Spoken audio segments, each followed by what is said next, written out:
And welcome everyone to this webinar this evening.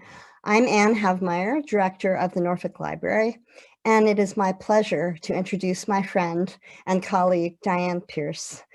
Dianne is an architectural and design historian who has taught decorative arts and interiors, architectural and design history at the Parsons School of Design, the Boston Architectural College, SUNY New Paltz, and the Corcoran School of the Arts and Design at the George Washington University. With a wealth of knowledge in the history of art and a particular focus on modernism, domestic interiors, and post-war America, Dianne has shared her expertise with us on many occasions, curating exhibitions at the Norfolk Historical Society, which we had a lot of fun doing, and taking library patrons on our first historic house tour with a trip to Manitoga, the National Historic Landmark and former home of renowned industrial designer Russell Wright. During her tenure as museum education director at Manitoga, Dianne co-authored the book Russell Wright and the Nature of Design, which won the 2014 Award for Excellence presented by the Greater Hudson Heritage Network. So from mid-20th century Manitoga, we travel back in time to the late 18th century and Monticello, where Dianne, among her many endeavors, also serves as a tour guide. We welcome Dianne virtually from Charlottesville, Virginia, to tell us more about Thomas Jefferson and slavery at Monticello. Welcome, Dianne. Thank you, Anne. Thank you so much. I hope everyone can hear me. And I'm so delighted to be here and doing this. And yes, in fact, this is in many ways part of my past and my scholarly work, but in many ways it's also very different, and especially the topic we're talking about today, slavery, which has become something I'm really, really interested in, and I feel it's really, really important. And we have to start right here with this iconic view. I will talk for a while, and I'm hoping around 40 minutes or so, and then at the end I really do hope we will have time for discussion, because there's so much here. There's so much important things to discuss and unpack, and I'm hoping that everybody's ready to do that. So I will definitely leave time at the end so we can, as much as possible, or I can at least answer questions. So this view, this is the west side of the house Monticello. It's an iconic house. It's on the nickel, if you if you haven't already seen it there. It is, of course, Thomas Jefferson's home. And we have to, in some ways, start here because it is the center. He is the center. But we're going to shift our view very quickly, because we really don't want to be privileging Thomas Jefferson today. We want to be talking about the other people who lived and worked at Monticello. But just quickly to orient us in terms of those of you who may not know where we are, where Monticello is, it is in the very center of Virginia, just outside of Charlottesville. And this was, of course, the very center of America in Jefferson's day. The East Coast was all that there was of the colonies. And so this, you can sort of picture how central Monticello was at that time as well. But back to this, I want to just really quickly just do an overview of Jefferson and his accomplishments, who he was in the world, his role in American identity. That's a lot, right? But I truly am going to do it quickly, I promise. And we have to start with architecture, because he was a self-taught architect. I could talk about his design ideas all day long, but I won't. But he is less known for his architectural work than for many other things. But when you look at this house, it's hard for us to remember how jaw-dropping it was in his day, how this combination of the Roman dome and the Greek temple and the French villa and the English Georgian, all of these things brought together in a way that had never been seen before in America. And it's very purposeful on Jefferson's part, because he is trying to create an American identity, express an American identity that is new and that is just burgeoning at this point. And the other thing I need to say about Monticello in Jefferson's day is it was very isolated. It was very much the edge of the frontier. And so a house like this was quite the accomplishment. And even though it was in the middle of nowhere, there were many, many thousands of visitors who came to Jefferson's door. And he always thought it was at least partly to see this house. And he said it was the curiosity of the neighborhood, which I think is maybe a euphemism for people just didn't know what to make of it. So here he is, and you probably know a great deal about his public career. He was in public life for over 40 years. I'll just run through a few of the things, just the roles that he played. He was governor of Virginia. He was the delegate to the Second Continental Congress. He was our ambassador to France. He came back from France. If you've seen Hamilton, the musical, you know what this looked like. He came back from France and was told he had been made Secretary of State. And part of his response was, what's Secretary of State? Because he was the first Secretary of State, and he had to more or less invent that role, as everyone was inventing all of those things. He was then second vice president, third president. So all of those, you could spend many books and many hours thinking about any one of those roles. But what's interesting, I think, about Jefferson is what you see here on the right-hand side, which is what he wanted on his tombstone, which is always a good indication of what a person wants their legacy to be. And here is Jefferson saying, these are the three things. And of course, he drew it. He was a bit of a micromanager. He drew up his tombstone. It needed to be an obelisk. It needed to have very specific, form. But the three things he wanted to be remembered for were these things that you see here: as the author of the Declaration of Independence, as the author of the Virginia Statute for Religious Freedom, and as the father of the University of Virginia. So none of those other roles, the president is not mentioned, or any of the other major public roles. And really, when you get down to it, these all are about ideas, or maybe you could even say ideals. And so we have to sort of think about Jefferson as this idealist, as this person who is wanting to be remembered and thought of for his ideas. And of course, the Declaration of Independence is that incredibly important document written in late June 1776, read from the courthouse steps on July 4th, 1776. And Jefferson called it an expression of the American mind. And it was a short document, but very, very seminal, as you all know. And this idea of the expression of the American mind is interesting, because I think it has become that even more than he could have anticipated. It has been a touchstone in so many movements. If you think of all of the people and movements that have used these words since Jefferson's time, like the Civil Rights Movement, the Martin Luther King speech in Washington, he evokes Jefferson.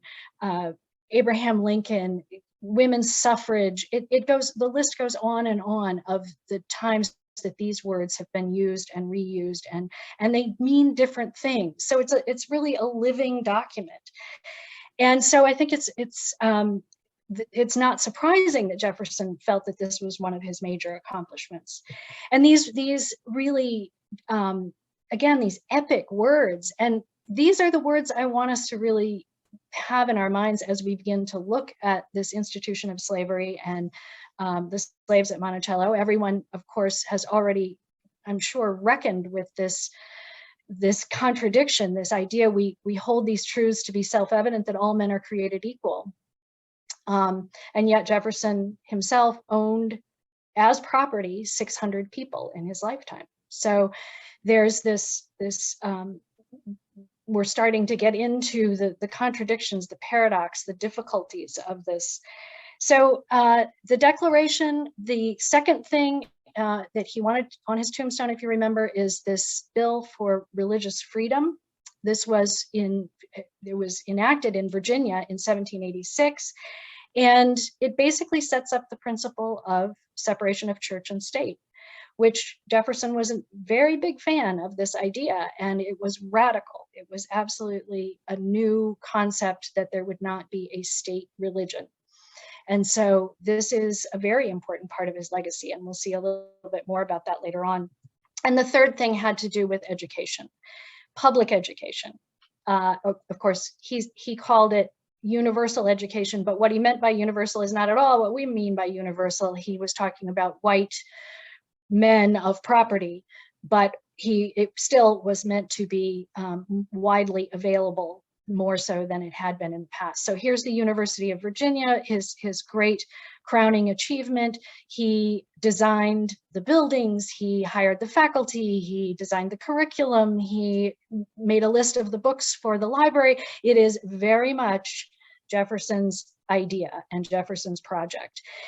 You may know about the university that one of these new ideas was that it's considered what he called an academical village. So it's this place where the professors, the students live in community together and are learning from each other. And one thing that hasn't been talked about very much until lately is all of this, of course, was built by and supported by slave labor. And the work of the enslaved, the identities of the enslaved at the university is something that is really being grappled with today, I'm happy to say. And the university, this is the central building, the rotunda. If you haven't been to visit, please do come take a student-led tour. They're really fantastic.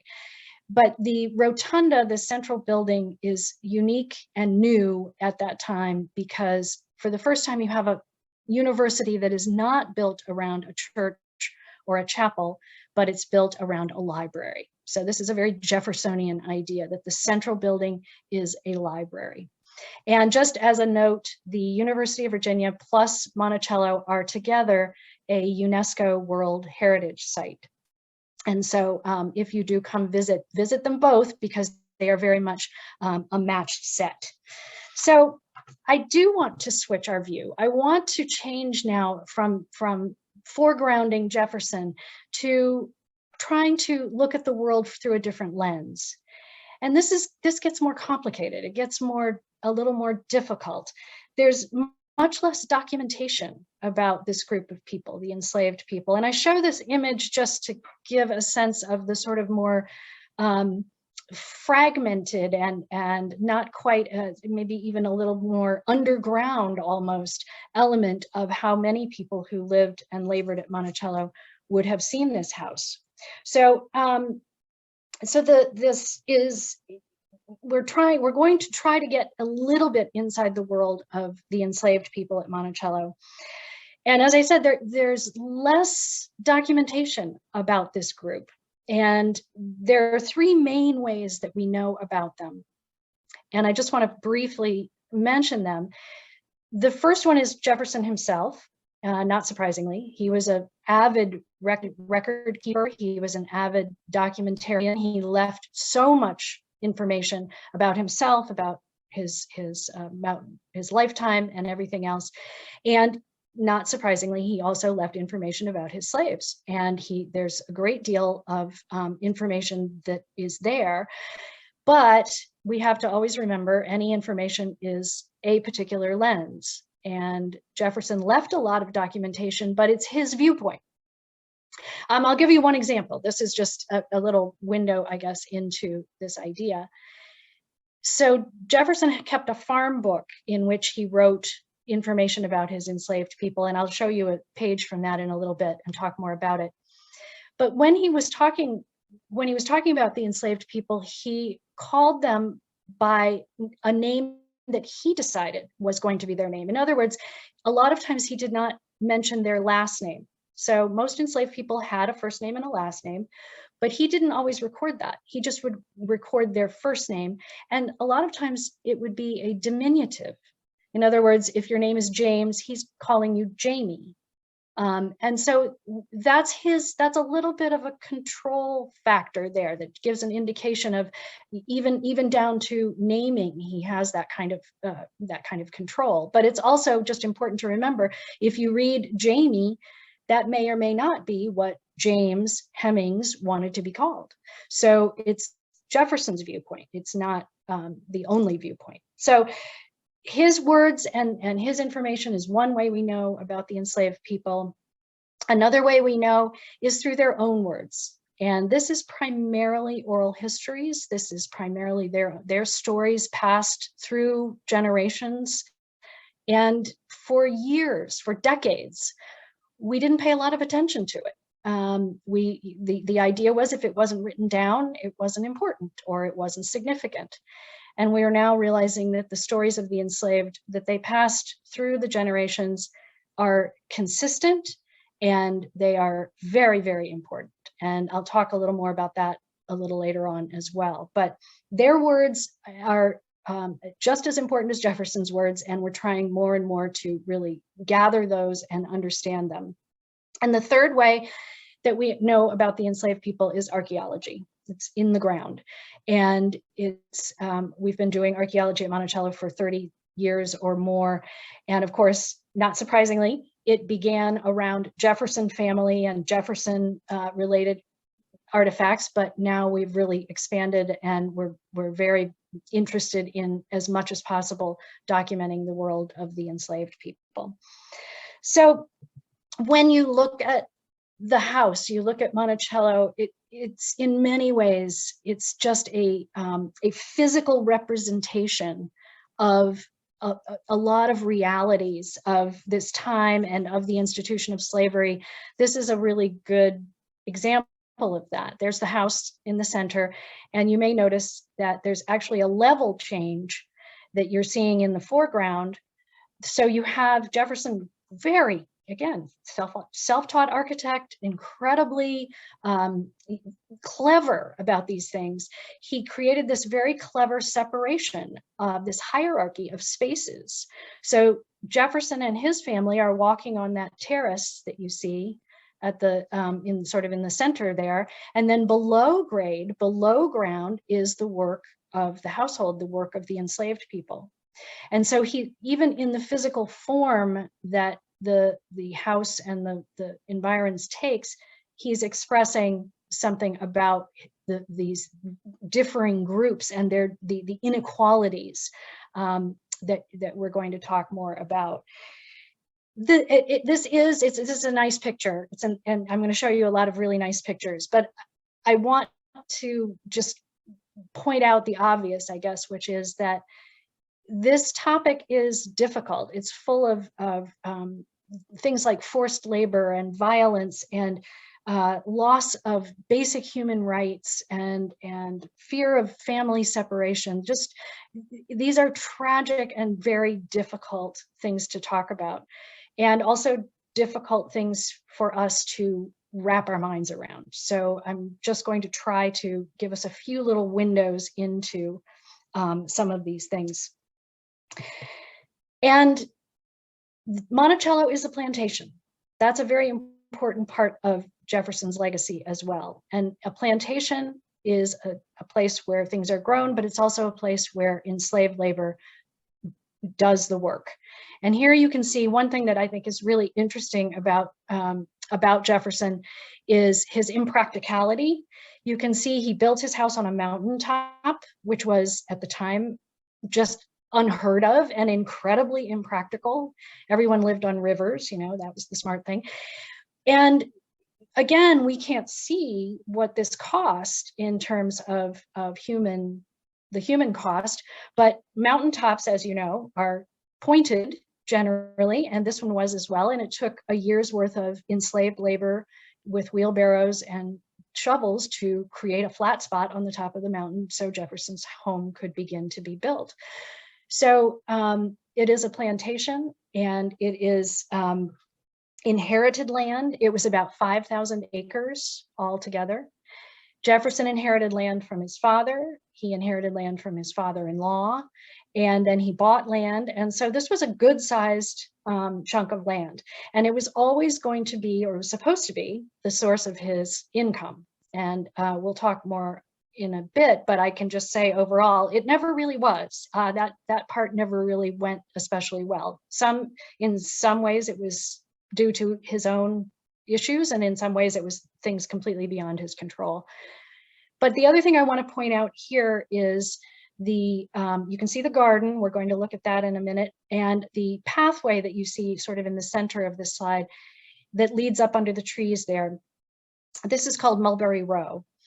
And if you were at Monticello in person and doing a Slavery at Monticello tour, we would be walking along Mulberry Row. And I'm going to sort of try to simulate that a little bit.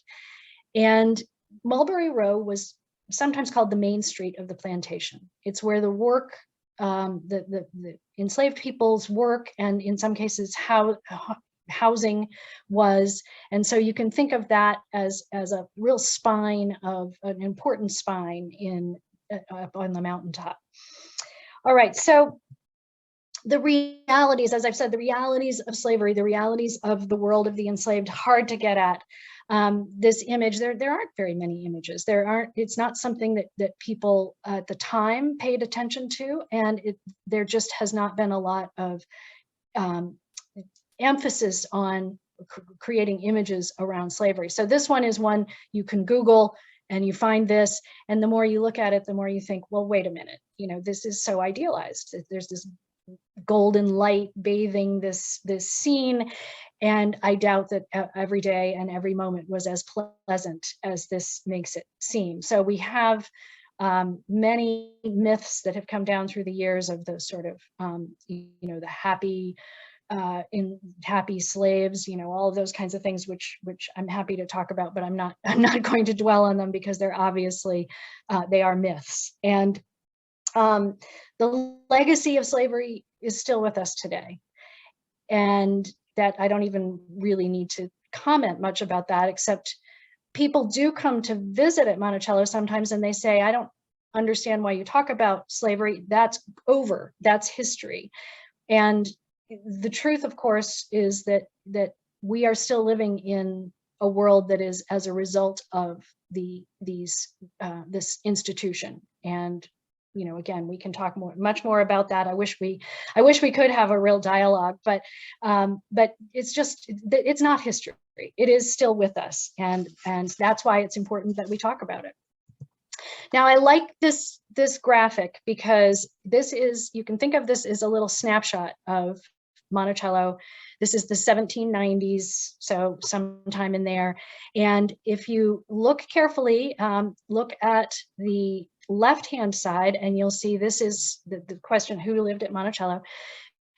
The left-hand side shows Jefferson and his family. And in the 1790s, he had still two daughters who were surviving. His wife has been dead at this point for over 10 years.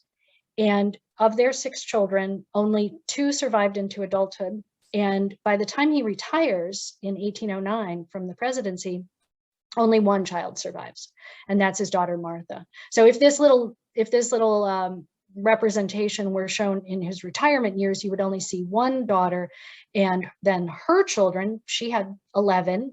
So there's there's the daughter, there's the son-in-law, and then 11 grandchildren living with him.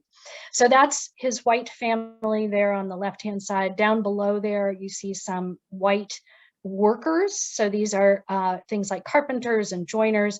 These are paid people who would come who were hired by Jefferson to do specific jobs, and they were never there very long. It was always a matter of a short period of time, and then they're out. Now look on the right-hand side. By far the largest group of people at Monticello at any given time is the enslaved people. And if you came in his lifetime, anywhere between 125 and 150 people would be enslaved at that time by Jefferson. So it's important to remember how much they outnumbered the Jefferson and his family and his white paid workers. Now, I'm going to show you a few images that are a little bit troubling, only because these are intended for younger audiences, but I still think I use them because I think they make some good points. So bear that in mind here. It's maybe a little bit idealized, but it is important again to remember who did the work. Jefferson, of course, was the idea man. Sometimes we say things like when Jefferson built his house, which of course is not true. Jefferson did not build anything. He had the idea for the house, and here we see both enslaved and free people working on at these various skilled crafts and labors to build Jefferson's house. And it's important to know also that this was a 40-year process. I mentioned Jefferson had a 40-year public career. Well, he also was building his house for 40 years. A little bit not coincidental, but he's away from home a lot, and he's seeing new things, and he's getting new ideas about architecture, and he's having his house renovated constantly. So he is putting up, tearing down, reworking all the time. And so there's this constantly rotating cast of workers. But if you came to Monticello today and you look really carefully, you can find little bits of sort of mute evidence, I think you could say, of who actually did this work. If you look on the left-hand side, can you see the fingerprints there in the brick? The enslaved people made the bricks. They fired the bricks. They laid up the bricks. They did not leave written documentation about their work, but they left this. And I always wonder, did they do this on purpose? Did they press their fingerprints into the bricks, hoping that one day there would be a sense of, I was here, I was part of this? I don't know, we'll never know, but I think it is I find it moving and important to like I said, these little windows into this world. Now, we're starting on Mulberry Row, and we're going to start with this cabin. This is where you can see the sign there. This is where you would start a slavery tour. And as you can see, on a busy day, they're every half hour. So lots of people coming. And this is the first thing you should notice about it is that it's reconstructed. And it looks brand new because it is brand new, which I think says a lot about the world of the enslaved. It was never considered important enough to preserve.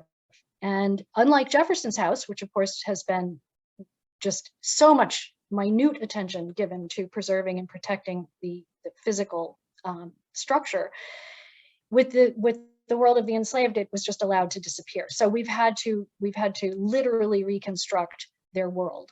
And so here you can see an example of that. Now, this house was lived in by well, it wasn't, but the original one was lived in by two people in particular, and that would be John and Priscilla Hemmings. Hemmings is a famous name at Monticello, and we'll talk more about other Hemmings. They're a very important family, very interconnected. John Hemmings was the joiner, or the cabinet maker at Monticello, and his wife Priscilla was the nursemaid for the Randolph children, for Jefferson's grandchildren. And what I want to say about John and Priscilla Hemmings, well, first of all, they had no children of their own. And so they are, their cabin here is not just the two of them. There would be 8 or 10 people sleeping in there on any given night, because it's about efficiency. You can't have just 2 people. But what I wanted to say about John and Priscilla, I think, is it's very illuminating about the reality of slavery. John Hemmings was owned by Jefferson, and Priscilla Hemmings, his wife, was owned by the Randolph family. So they're living in the same place. The Randolphs are living under Jefferson's roof. They're together because they're family. But these two enslaved people who are married to each other are owned by different families. And there's deep insecurity in that, right? So that means that a slave's life is insecure anyway. But when you're owned by different families, that means that anything could happen at any given time.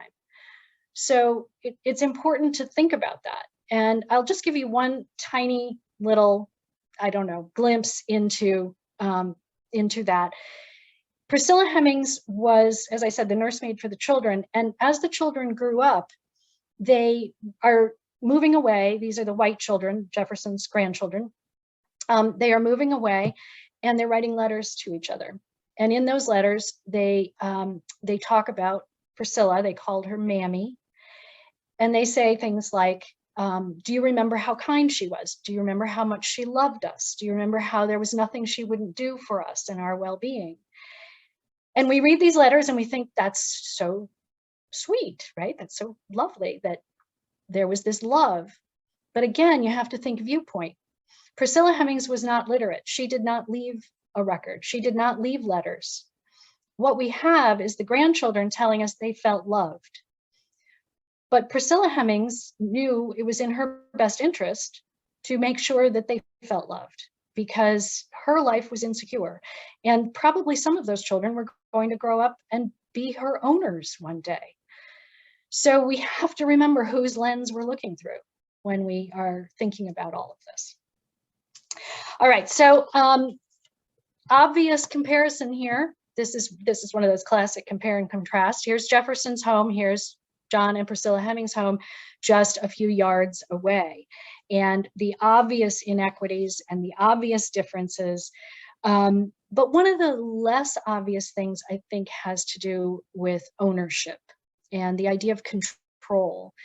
It's worth remembering that John and Priscilla Hemmings lived in this cabin, but they did not own this cabin. It was Jefferson's decision to have this built for various family groups. And I just want to mention that this was a decision he made in the 1790s. This wasn't the way he had done it before. Prior to this time, most slave owners would house their enslaved people in bunkhouses, basically. So many people under one roof.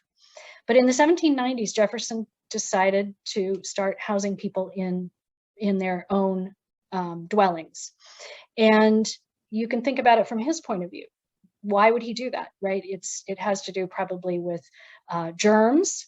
It has to do with trying to prevent a certain amount of unhappiness and conversations that he doesn't want to have happen if you have too many people under one roof. And most importantly, from Jefferson's point of view, family groupings means more children, and more children means more workers. So it's an economic thing. It is an economic decision because it's an economic system. And from John and Priscilla's point of view, it's the closest thing to a home that they have. And it's important. Family is important. It's part of how people survive and how they express their humanity. Now, if we looked inside this cabin, we would see something along this line, and there's lots that we could talk about. By the way, this cabin would be quite a bit nicer than the average. It was bigger, it had glass windows, which was not typical, and it had furniture, which was not typical. And that's partly because John Hemmings was a cabinet maker. But look at the floor there over by the fireplace. There's a pit called a floor pit. And this was not an uncommon thing we've discovered in slave cabins, where they would actually dig out an area of the floor and put boards over the top. And what would they put in there? Well, anything that was theirs. So it could be anything from root vegetables to bits of objects they were able to purchase. And again, I think this comes back to this idea of ownership, the idea of if you yourself are someone else's property, then the things that you own become that much more important and that much more significant. It's a little bit of your humanity.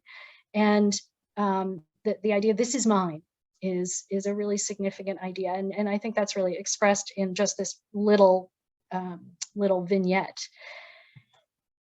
Archaeology, I mentioned, these are the kinds of things we find in floor pits. We find sherds of ceramics, so people are able to, once in a while, they would have some cash and they would be able to buy things that were special to them. You find musical instruments like the jaw harp that you can see up there in the upper left, and marbles made out of clay. So enslaved children are making their own entertainment. They're making clay marbles. So again, little windows into the world of the enslaved. And one just remarkable thing that turns up in some of these archaeological sites is this. These are called cowrie shells. And cowrie shells, the reason I put this map here is to show you that they only come from one place in the world, and that is in the Indian Ocean. And if you think about that and the fact that they are turning up in Virginia in the soil, there's a story there, and you can see the map tells the story, because between the Indian Ocean and Virginia, of course, is Africa. And these turns out these shells were currency. They were sacred objects. They had great importance, great cultural significance in various parts of Africa. And it's pretty remarkable that this would be something that enslaved people would bring with them to America in this terrible forced migration that was the slave trade. So the fact that these tiny little objects, they're very small, they're about 1/2 inch big.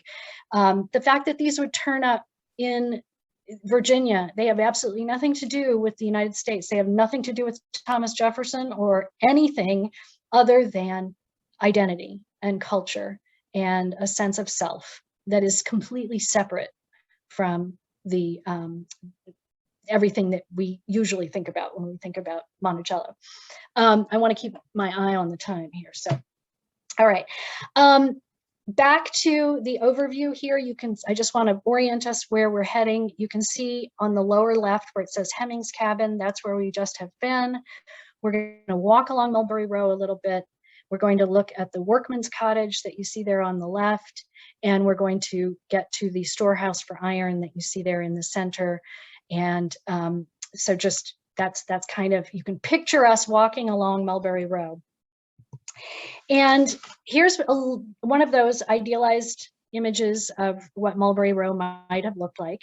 And you can see that it's very, it's cleaner. It's not nearly as messy and noisy as it would have been in reality, but it just gives you a little bit of a fleshed out sense of what some of the buildings along Mulberry Row might have looked like. But we're going to stop here. We're going to stop at this building. And again, just, take a second and think about, this looks nothing like the Hemmings Cabin. This is built out of stone. It's whitewashed. It has some architectural pretension to it. So what's the story? Who was this built for? And why does it not look like a slave cabin? Because it wasn't. It was built for white paid workers, the ones I've mentioned before. So as part of this 40-year construction project, these people are here and they are working, and then they leave. And eventually the house is finished right around 1809 when Jefferson retires. The house is more or less finished, and the workers leave. The white workers leave because they can. And we have this building sitting here. So Jefferson can't be inefficient. And so he's going to use this building. And what he does is he makes it into a textile workshop. This is what it looks like today. So this is with all the signage and everything. But what I want you to think about is young girls, young enslaved girls, this is ages about 10 to 16, being put to work in the textile workshop. So they're weaving and they're spinning, learning these skills, these trades. And more important than that, they are being evaluated. That's the time when, in those teenage years, their future is being determined. So Jefferson and his family and his overseers are watching. They're keeping track. How good of a worker are you? How honest and productive are you? And at the end of that time, at the end of that sort of apprenticeship time, then your future is decided. Not by you, of course, but by Jefferson and his family. Now, what could happen? 3 things. You could go to one of 3 places. If you look in the lower left of this image, you can see the house. Now, this really has to do with viewpoint, because from Jefferson's point of view, what you would aspire to, the best thing that could possibly happen to an enslaved person would be to be a worker in his house, a house slave. So he would choose the ones he felt were the best, and he would put them to work in the house. Now, if you worked in the house, you had nicer clothing, you had probably better food, and your schedule was basically 24/7, because you could never really go away, because you always had to be findable if somebody needed you for something in the house. So that was one role that you might fill. It was considered very honorary, but it also had its issues. And it's also worth noting, it's in Jefferson's house. It's right under his gaze and right in his world. Now, the next place that you might end up would be right here on Mulberry Row, that you can see in the center ground there. And you can see the weaver's workshop there that has been cut away. So Mulberry Row would be learning a trade, learning a skill, working and plying that trade for the good of Jefferson and the plantation.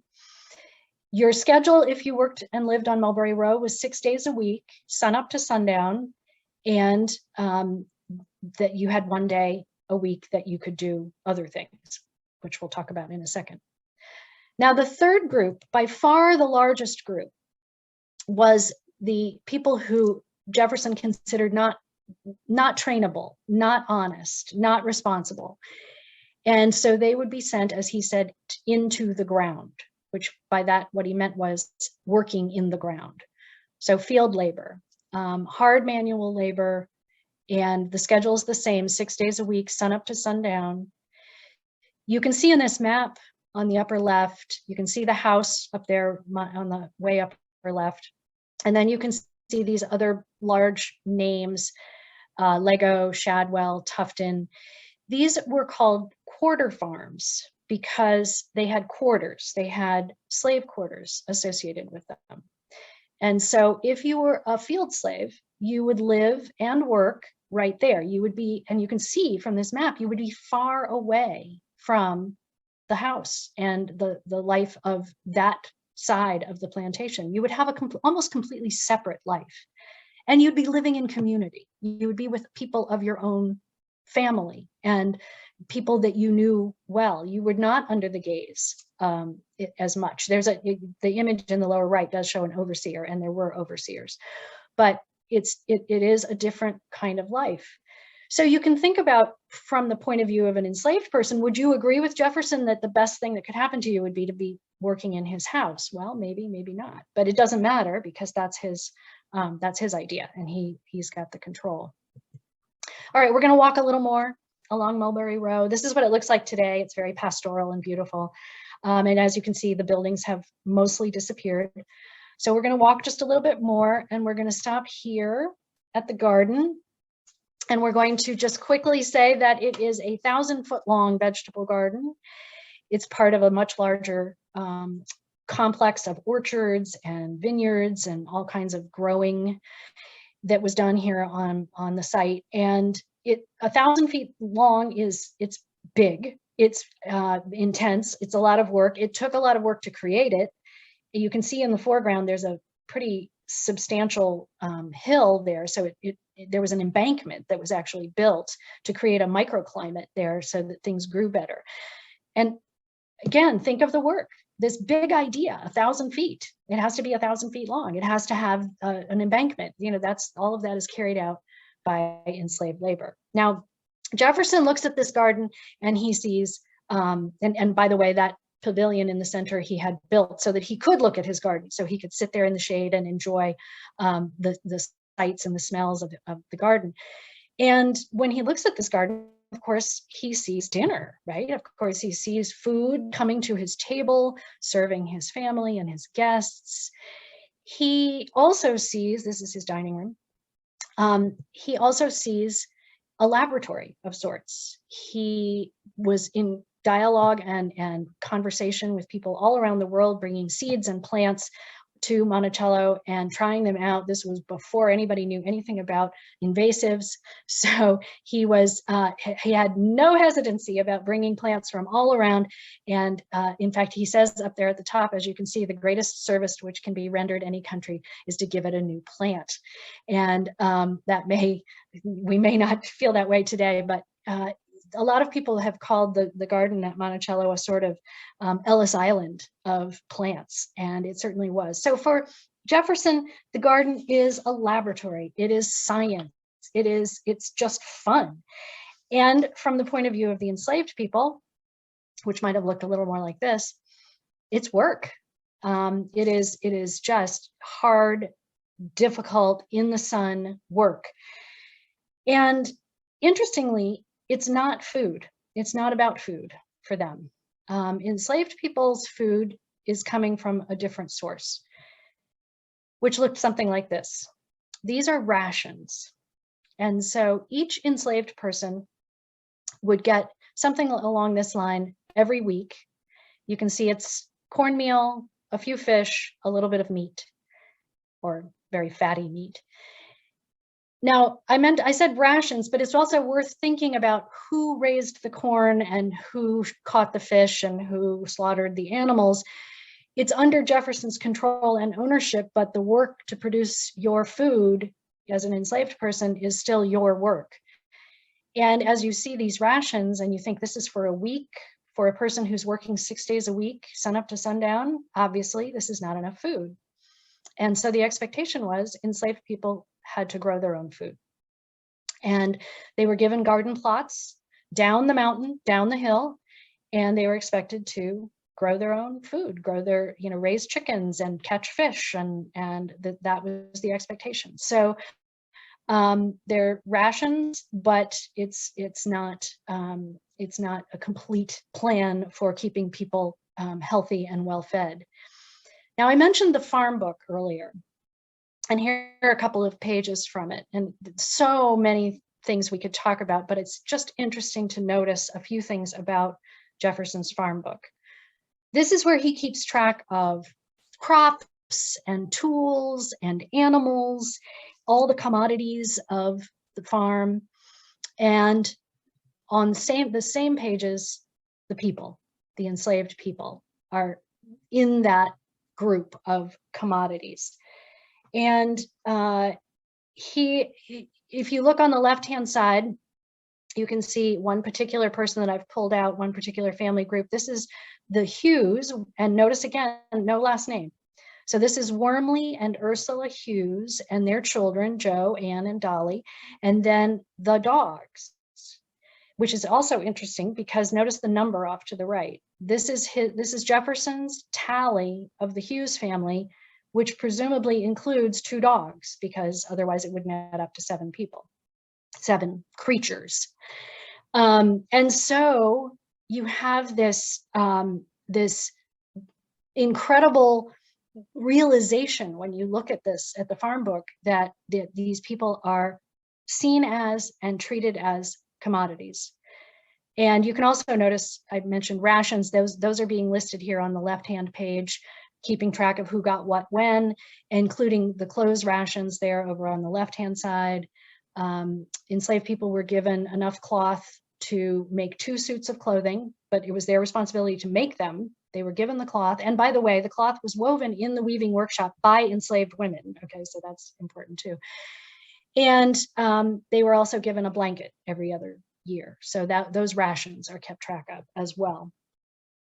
All right, while we're talking about Wormley Hughes, really quickly, I just want to say a little bit about freedom, because of course enslaved people had a dream of freedom. We know that, and we don't know exactly what everyone was thinking, but we know that freedom was always out there. So I want to talk just for a second about what forms that could take. And looking here at Wormley Hughes, who was, by the way, a gardener. So thinking about the garden, he worked in his latter years in the garden because gardening was considered light work. So they would put tired, worn out individuals to work in the garden. So Wormley Hughes was, at the end of his life, given a form of freedom that was called given your time. And what that meant was you were allowed to leave. You were just allowed to leave the plantation with no real strings attached. You can go. And this would only happen generally for older people and people who really had no value anymore. But you're free, right? It's a form of freedom. Except that you really can't go very far, because if you don't have any proof of legal freedom, the assumption is you're a runaway, and you have to be in a place where people know your face so that they know your story. So someone who's given their time has to stay local. They have to stay right there. So it's freedom, but it's a limited form of freedom. Now, I mentioned runaways, and of course that's another way that enslaved people might think about freedom. Running away was really risky and really something you only did if you were just up against it, if you had no other choice. Here we have an ad that was placed by Jefferson in the local newspaper about a runaway slave named that he called Sandy. And we do know that Sandy was apprehended, he was punished, brought back, and then he was sold. And this was something that was done most of the time to runaway slaves as punishment and also as an example to others. So running away was almost doomed to failure. It was hardly ever worked, and it was always a very, very risky enterprise. So that's a form of freedom, but not one you're going to really reach for. There was a form of legal freedom, and that it looked like this. It was called manumission. And here's a deed of manumission signed by Thomas Jefferson. And just the idea that it's a deed tells you that, of course, these people are property. And so you would go to the local courthouse and you would register this deed, and you would indicate your intent to free this enslaved person. You would have this piece of paper, you sign it, and then on the lower left, you can see someone else has to sign it. It has to be verified. They didn't want to make this too easy. And so they actually required the signature of the local authorities. So you have this piece of paper, you give it to the enslaved person, they carry it on them, you better believe, for the rest of their life, they're going to have that piece of paper because they need it to prove who they are and wherever they go. And they're free, except in 1806, a law was passed in Virginia, and most other slave states passed this kind of law as well, that if you were legally manumitted, you had to leave the state within a year. So, and I will say, families were almost never manumitted. You would have an individual manumitted, but not whole families. So you are free, but you have to leave. And so it's a very difficult form of freedom, just like the others. So I just wanted to sort of point that out and say that, you know, before the Emancipation Proclamation, there just wasn't a real freedom that enslaved people could look to. Now, famous individual, I've mentioned John Hemmings. We've looked at other Hemmings. I just want to mention quickly Sally Hemings, probably the most famous enslaved person anywhere, and certainly the most famous at Monticello. Sally Hemings was given a form of freedom herself, that same that Wormley Hughes had, which was given her time. So here's Sally Hemings listed in Jefferson's farm book, and you can see her 4 children, her 4 surviving children there on the left-hand side. And as you probably know, Sally Hemings had 6 children, and Thomas Jefferson fathered all of those children. And so here they are listed in his farm book along with others, and as if they are just the same. Now, Sally Hemings, it's a fascinating story, and I highly recommend that you look into it because her story is just absolutely rich and fascinating. But I will just tell you the brief version, which is she negotiated with Jefferson when she was a 16-year-old pregnant girl in Paris, in a place where she didn't speak the language and did not know anyone.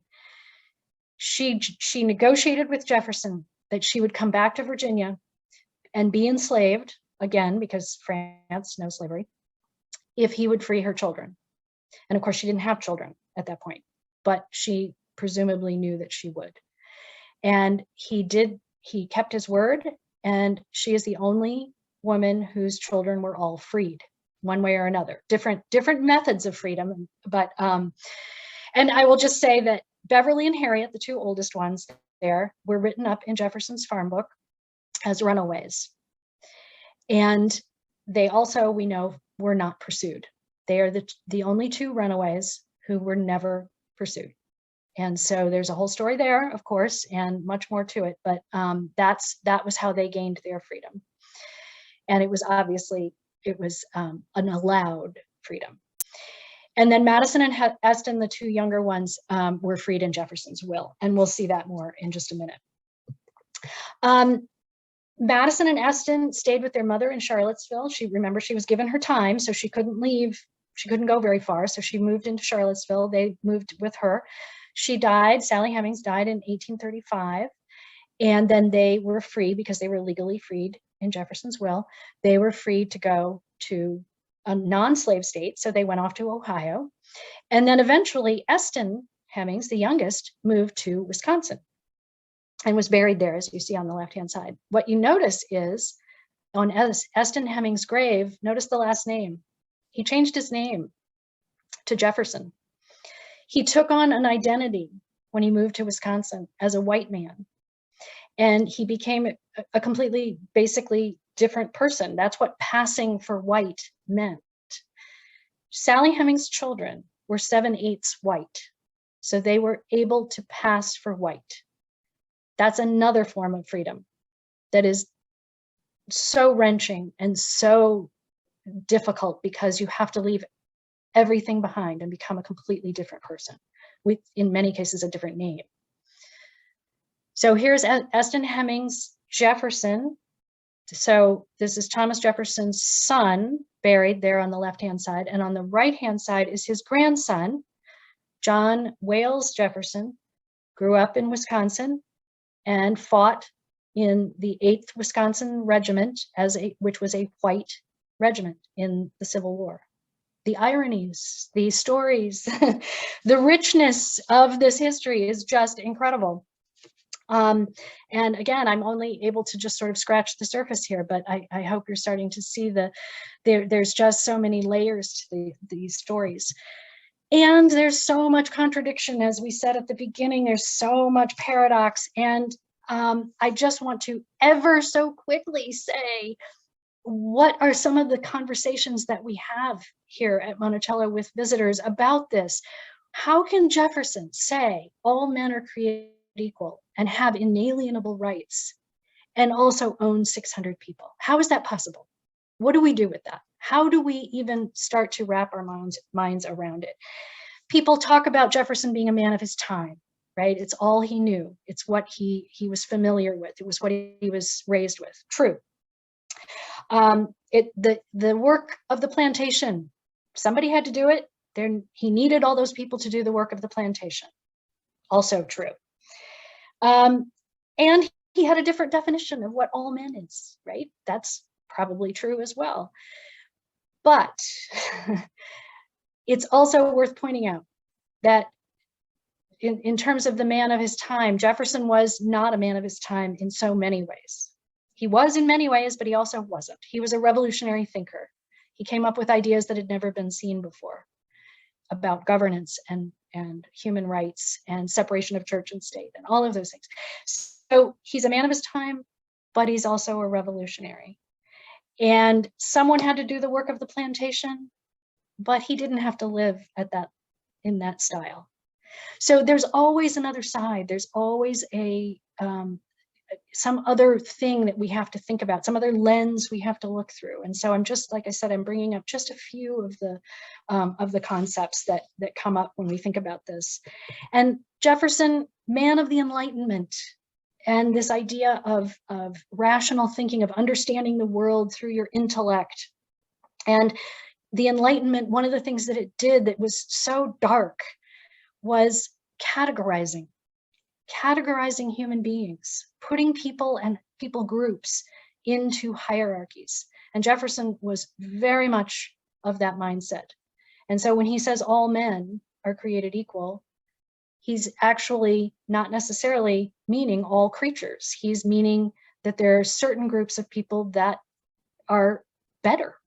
And the equality is not even in that mix. So a very complicated, but very important kinds of conversations. And these are the kinds of conversations that we have at Monticello, and I hope you'll come visit and have them with us. All right, I want to, well, let me just real quickly say that Jefferson, everybody asks, what were his views on slavery? What did he say about slavery? He wrote extensively about slavery throughout his lifetime. And he always said it was evil.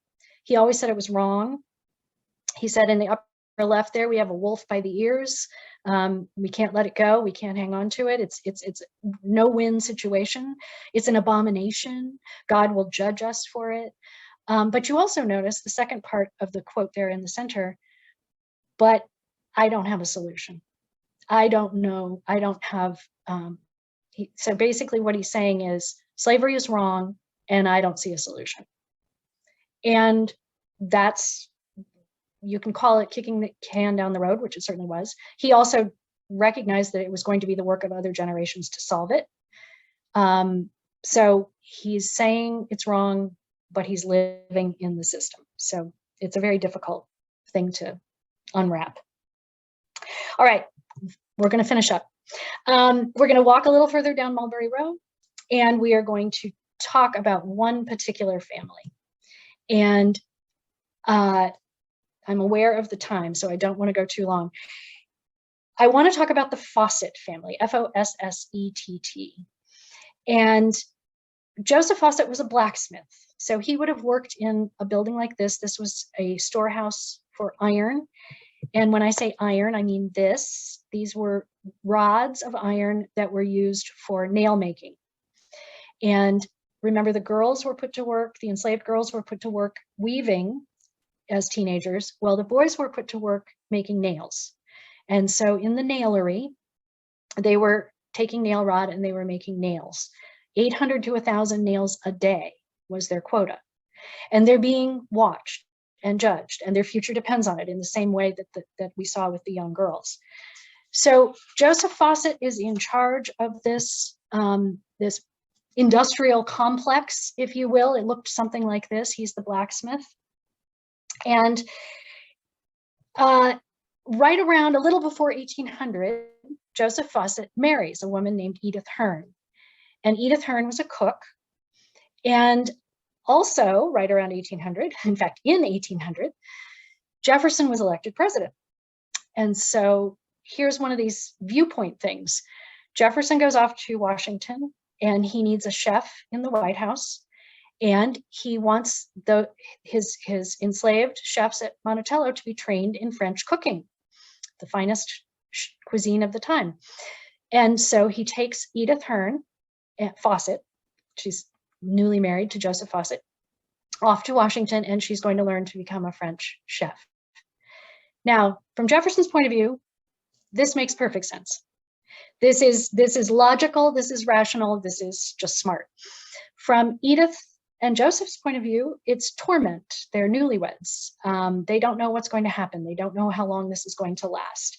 At a certain point, Joe snaps. He runs away, in fact. And of course, everyone knew he wasn't running away. He was running toward, he was going to the White House. He needed to see his wife.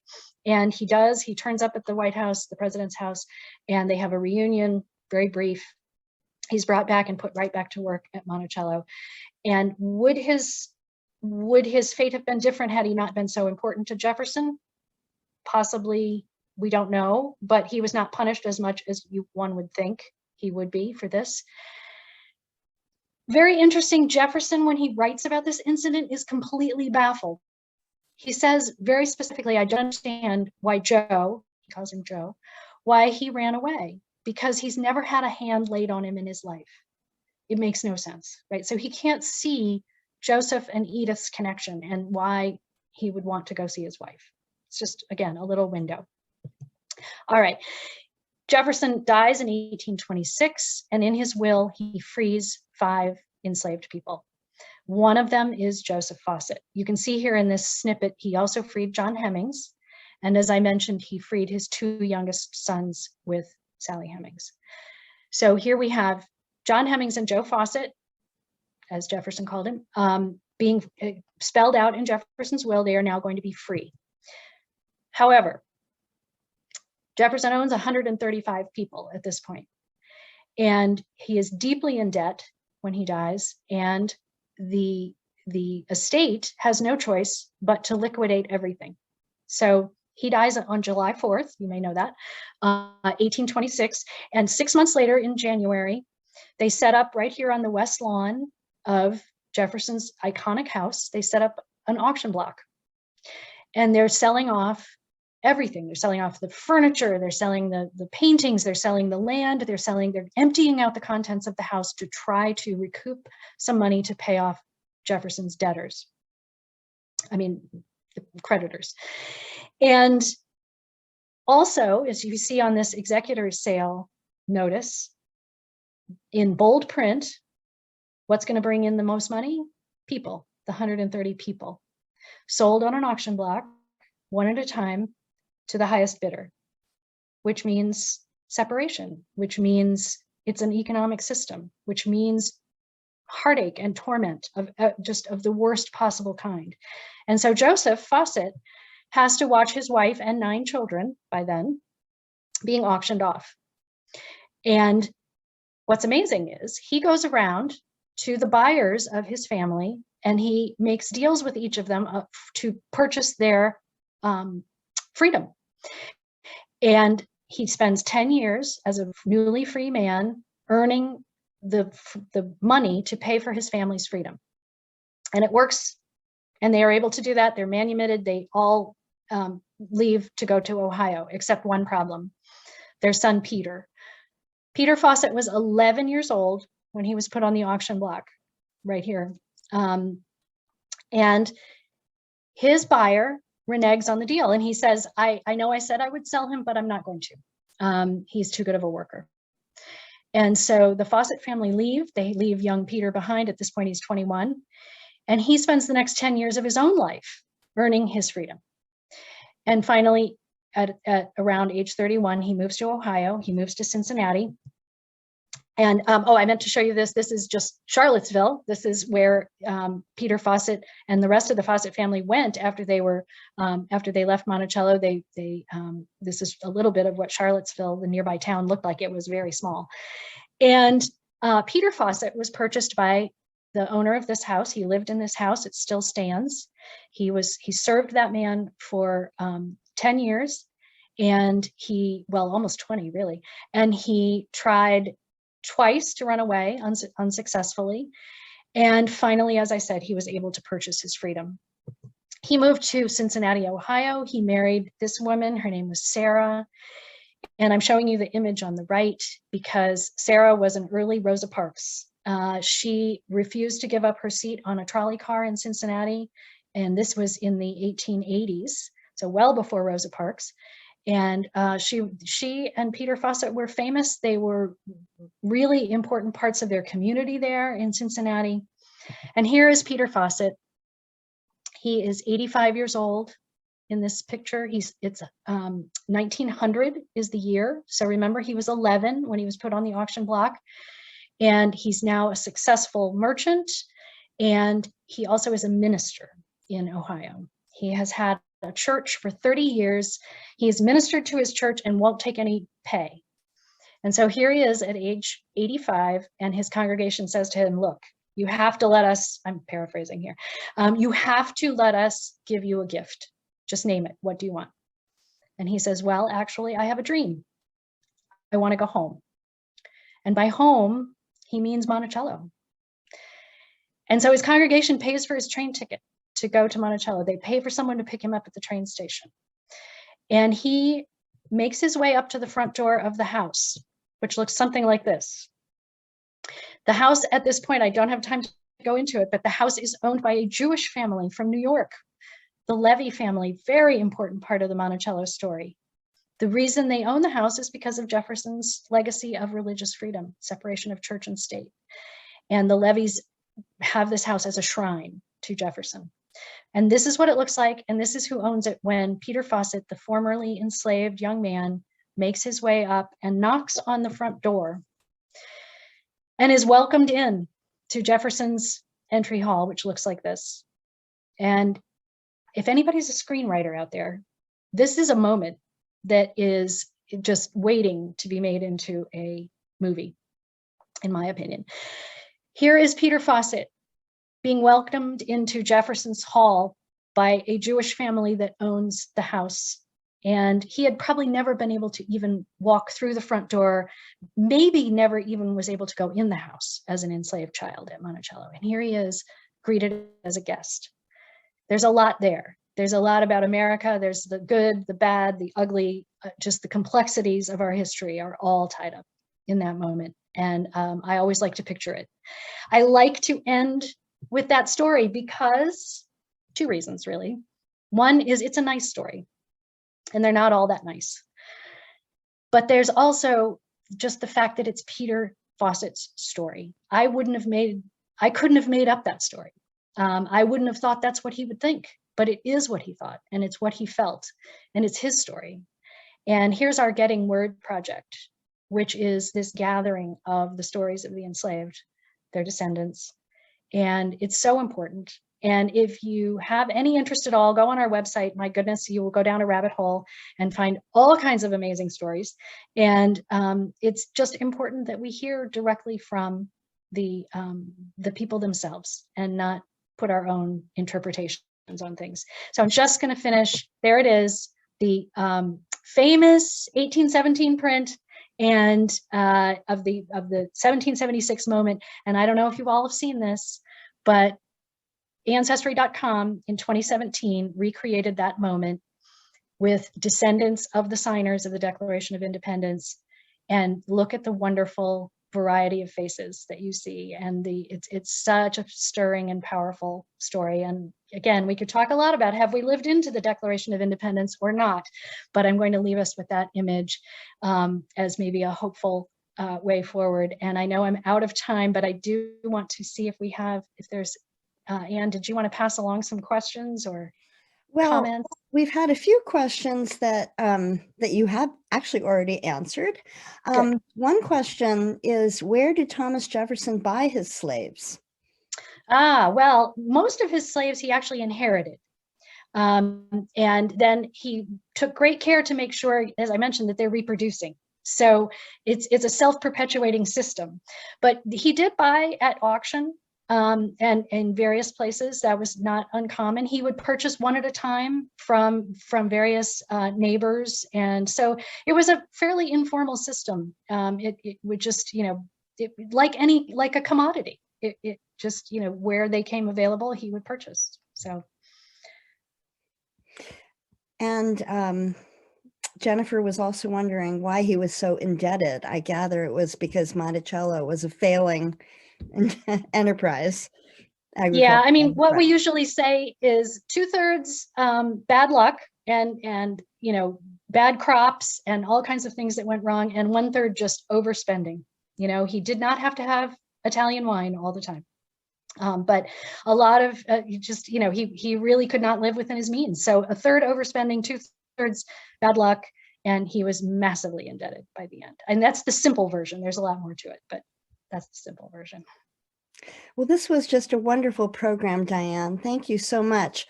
I wanted to call attention to a different enslaved history, a history of enslaved people, a book that I've read recently. I don't know if you've read it, but it's All That She Carried, The Journey of Ashley's Sack by a Black family keepsake by Tia Miles. It's an extraordinary book that I urge everyone to read. It's the documentation of 3 generations of Black women, enslaved women, beginning with Rose, who gave to her daughter, Ashley, when her daughter was sold away from her at age 9, a sack. And what called to mind this book in your presentation was the importance of ownership, of owning something. And this is what her mother was able to give her when young 9-year-old Ashley was sold. It was just a sack, and in it she put a handful of pecans, a braid of her hair, a tattered dress, and all her love. And that message was embroidered on the sack by Rose's granddaughter, Ashley's daughter, Ruth Middleton, in 1921.